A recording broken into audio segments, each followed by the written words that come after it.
નમસ્કાર દર્શક મિત્રો, એચડી ન્યૂઝમાં આપનું હાર્દિક સ્વાગત છે। હું છું આપની સાથે આરડી વાઘેલા। જોઈએ આજના મુખ્ય સમાચાર।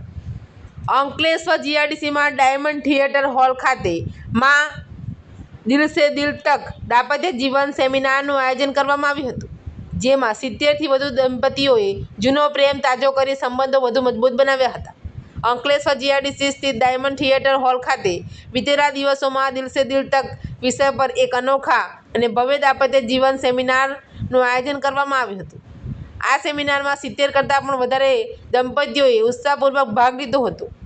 આજના વ્યસ્ત અને તણાવપૂર્ણ જીવનમાં પતિ પત્ની વચ્ચેના સંબંધોને વધુ મધુર અને મજબૂત બનાવવાના ઉદ્દેશ્ય સાથે આ કાર્યક્રમ યોજાયો હતો, જેમાં દંપતીઓ પોતાના લગ્ન જીવનના જૂના દિવસો અને સોનેરી પળોને યાદ કરી પોતાને જૂનો પ્રેમ તાજો કર્યો હતો। દંપતીઓએ એકબીજા પ્રત્યેની લાગણીઓ મુક્તપણે વ્યક્ત કરી હતી અને પોતાના પારિવારિક સંબંધોને વધુ મજબૂત બનાવવાનો સંકલ્પ કર્યો હતો। આ કાર્યક્રમે અંકલેશ્વરના પરિવારોમાં એક નવો ઉર્જા અને પ્રેમનો સંચાર કર્યો હતો। એચડી સાથે રિપોર્ટ જયેશ પ્રજાપતિ, અંકલેશ્વર। तो चलने एक बीजाने बाल थी एक बीजाने माथे हाथ करके आंखों बंद करिए।